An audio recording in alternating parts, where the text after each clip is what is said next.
लड़ाई झगड़े अफेयर में खतरनाक कदम उठाते हुए तो कई खबरें आपने सुनी होंगी, लेकिन क्या कोई ऐसी घटना सुनी है जिसमें लड़कियां लड़ाई कर रही हैं और कह रही हैं कि वो मेरा है, सिर्फ मेरा।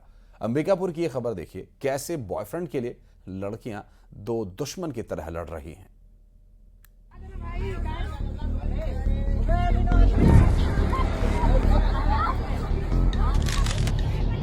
सड़क पर संग्राम, ये युद्ध जो चल रहा है, दरअसल ये जंग नहीं बल्कि ये प्यार का पैगाम है।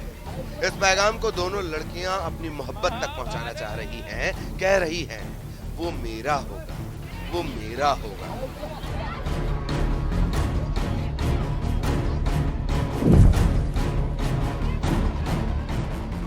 सड़क पर दो लड़कियों के बीच हो रही ढिशुम ढिशुम की तस्वीरें अंबिकापुर की हैं, जहां बॉयफ्रेंड के लिए दोनों भिड़ गईं। कभी एक दूसरे पर थप्पड़ बरसाती तो कभी बाल पकड़कर खींचे।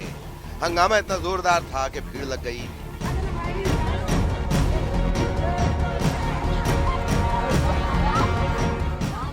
अब जरा मामला डिटेल में समझाते हैं, हुआ क्या था, क्यों भिड़ी दोनों। दरअसल हमेशा की तरह पीजी कॉलेज ग्राउंड पर लड़कियों की चहल पहल थी। इतने में अचानक से दो लड़कियों के बीच मारपीट शुरू हो गई। एक लड़की ने दूसरी के बाल पकड़कर खींचते हुए कहा कि वो मेरा बॉयफ्रेंड है। इसके बाद क्या, दे दनादन थप्पड़ बरसाने शुरू कर दिए। आरोप है कि एक लड़की ने एक लड़के के साथ घूमते हुए कुछ फोटो सोशल मीडिया पर पोस्ट किए थे। इसे देखकर दूसरी लड़की गुस्सा हो गई। दोपहर में दोनों पीजी कॉलेज के पास मिली तो उनमें मारपीट शुरू हो गई। देखते ही देखते दोनों लड़कियों के गुट आपस में भिड़ गए। इस दौरान दो लड़कियां एक युवती के बाल पकड़कर खींचने लगी तो वहीं एक लड़की बीच बचाव करती नजर आई। भीड़ में से किसी ने लड़कियों के बीच मारपीट का वीडियो बना लिया और सोशल मीडिया पर वायरल कर दिया। हालांकि एक दो लड़के युद्ध पर विराम लगाने पहुंचे तो वहां मौजूद अन्य लड़कों ने मना किया। कुछ लोग ऐसे भी थे जो इस प्यार की जंग का मजा ले रहे थे और कमेंट पास कर रहे थे। महाभारत। अब ये वीडियो जमकर वायरल हो रहा है। मामले में किसी ने एक दूसरे के खिलाफ शिकायत नहीं की है। आपके माध्यम से पता चला है कि वीडियो में दो लड़कियां जो है वो लड़ाई झगड़ा कर रही हैं, जो कि पीजी कॉलेज का होना बताया जा रहा है। इस मामले में वर्तमान तक कोई आवेदन प्राप्त नहीं हुआ है। आवेदन प्राप्त होने पर आवश्यक रूप से वैधानिक कार्रवाई इसमें की जाएगी। पुलिस के नज़र में मामला जो है वो आने पर अनिवार्य रूप से उसमें संज्ञान लिया जाता है और उसमें आवश्यक कार्रवाई भी की जाती है। खैर, इश्क में हुई इस जंग का नतीजा क्या निकला इसका तो पता नहीं चला। हाँ, तस्वीरें जरूर पूछ रही हैं कि क्या इश्क में जंग जायज है। अंबिकापुर से श्रवण महंत की रिपोर्ट, न्यूज़ 18।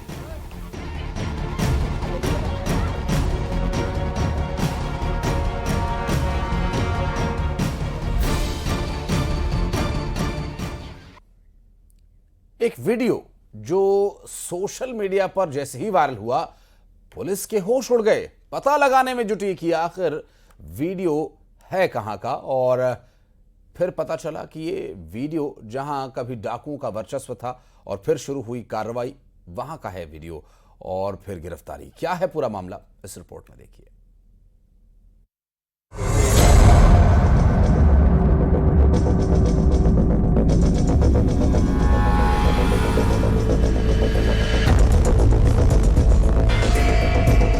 डाकुओं के कारनामों के लिए पहचाना जाने वाला एक शहर एमपी में बसता है। नाम है मुरैना।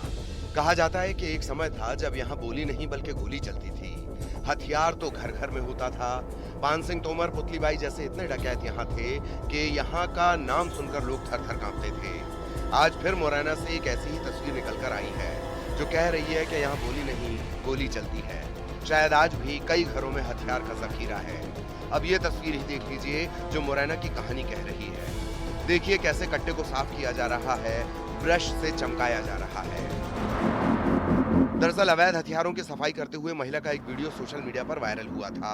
वीडियो जैसे ही पुलिस के संज्ञान में आया तो अंबाह एसडीओपी और महुआ थाना प्रभारी ने महिला के घर दबिश दी और अवैध हथियारों का जखीरा पकड़ा। मौके से महिला समेत 4 आरोपियों को भी गिरफ्तार किया गया। ये पूरा मामला महुआ थाना इलाके के गणेशपुरा का है, जहां शक्ति कपूर और छोटू सखवार अवैध हथियार बनाने से लेकर तस्करी तक के कारोबार करते थे। पति हथियार लाता और पत्नी अवैध हथियार की सफाई करती। वीडियो सामने आने के बाद पुलिस ने शक्ति कपूर के घर दबिश दी तो अवैध हथियार समेत हथियार बनाने का सामान भी मिला। पुलिस को देखते ही आरोपी शक्ति कपूर भागने का प्रयास करने लगा, लेकिन मौका रहते पुलिस ने सभी को धर दबोचा। इस सूचना पर महुआ थाना प्रभारी एवं फोर्स के द्वारा दबिश दी गई। उसी समय इनको चेकिंग के दौरान भागने का प्रयास करते हुए छोटू सखवार एवं उसके पिता को पकड़ा गया, जिनके पास से कट्टे बरामद हुए हैं एवं कट्टों को बनाने की काफ़ी औजार और सामग्री मिली है, जिसमें 25(1) आर्म्स एक्ट के तहत अपराध पंजीबद्ध किया गया है। अवैध हथियार तस्करों के खिलाफ मामला दर्ज कर लिया गया है। पूछताछ जारी है। आखिर कब से ये हथियार बनाने की फैक्ट्री चला रहे थे और कहां-कहां हथियार खपाए हैं। अब तो पूछताछ के बाद ही खुलासा होगा कि आखिर मुरैना में अवैध हथियारों का गोरख धंधा कितना फल फूल रहा है। मुरैना से अमित शर्मा की रिपोर्ट, न्यूज़ 18। क्या आप भी अपने बैंक खातों में लाखों रुपए रखते हैं? तो ये रिपोर्ट आपको सावधान करने वाली है, क्योंकि उज्जैन में एक रिटायर्ड अधिकारी के साथ जो हुआ वो आपके साथ भी हो सकता है। क्योंकि अब चोर हाईटेक हो गए हैं और घरों में चोरी नहीं बल्कि सीधा डिजिटल अरेस्ट कर खाते से लाखों रुपए उड़ा लेते हैं। उज्जैन में भी कुछ ऐसा ही हुआ।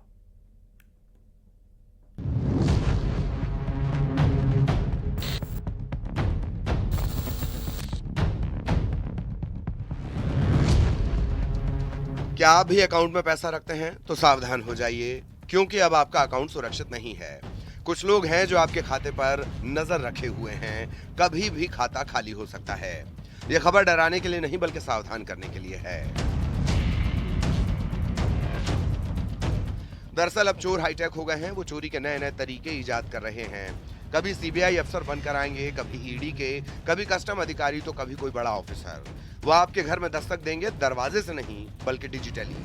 नहीं समझे तो पूरी खबर समझिए। जब सब समझ जाएंगे तो सावधान भी हो जाएंगे। ये घटना उज्जैन की है, जहां सेठी नगर के पास रहने वाले एक रिटायर्ड बैंक अधिकारी को ठगों ने डिजिटल अरेस्ट कर लिया। ठग सीबीआई अफसर बनकर डिजिटली उनके घर पहुंचे। मतलब उन्हें वीडियो माध्यम से कॉल किया और खुद को सीबीआई का अफसर बताया। रिटायर्ड अधिकारी से कहा कि आपके नाम से कई फर्जी खातों में करोड़ों की मनी लॉन्ड्रिंग हुई है। हमें सही अपराधी को पकड़ना है। या तो आप हमें सहयोग करें या फिर खामियाजा भुगतने के लिए तैयार रहें। बुजुर्ग दंपति को बहुत डराया गया। फिर शुरू हुआ उनका असल खेल। उन्होंने भरोसे में लेने के लिए एक अन्य सीनियर सीबीईसी अधिकारी से बात करवाई। डिजिटल अरेस्ट का लेटर व्हाट्सएप पर भेजा और बताया कि सुप्रीम कोर्ट और आरबीआई के नियमों के तहत ये जानकारी अन्य किसी से साझा नहीं करनी है। 3 साल जेल जाने की धमकी दी। इसके बाद वीडियो कॉल पर रहने को कहा और बिना अनुमति किसी से फोन पर बात करने से मना किया। ये सिलसिला करीब 2 दिनों तक चला और बुजुर्ग दंपत्ति की जीवन भर की कमाई 50,71,000 रुपए ऑनलाइन ट्रांसफर करवा लिए गए। सोचिए, इतनी बड़ी राशि कि सुनकर कान खड़े हो जाएं। अभी आवेदक आए हुए हैं राकेश जैन। इनका कहना है कि इनके साथ ऑनलाइन 51 लाख, लगभग 51 लाख रुपए की ठगी की गई है। उनको डिजिटल अरेस्ट करने की ये बात बता रहे हैं। अभी इनसे आवेदन लिया गया है, जांच की जा रही है। आवश्यकता पड़ने पर अपराध पंजीबद्ध किया जाएगा।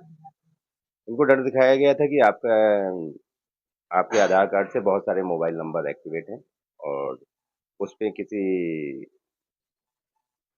मतलब मनी लॉन्ड्रिंग और ट्रैफिकिंग इस टाइप के कोई क्राइम हुए हैं उस नंबरों से, तो उसका भय दिखाकर इनसे पैसे लिए गए। तो क्या सर सीबीआई अधिकारी ऐसे कोई अधिकारी बन के बात करिए? एक इनके पास एक लेटर है, व्हाट्सएप में आया था इनके पास, जिसमें सीबीआई अधिकारी बन के उन्होंने बात किया था व्हाट्सएप पर। तो आप भी सावधान हो जाइए, क्योंकि ये कोई पहला मामला नहीं। पिछले कुछ सालों में, खासकर कुछ महीनों में, ऐसे दर्जनों मामले सामने आए हैं जिसमें डिजिटल अरेस्ट कर जमा पूंजी उड़ा ली जाती है। सतर्क रहिए, सावधान रहिए। उज्जैन से अजय पटवा की रिपोर्ट, न्यूज़ 18।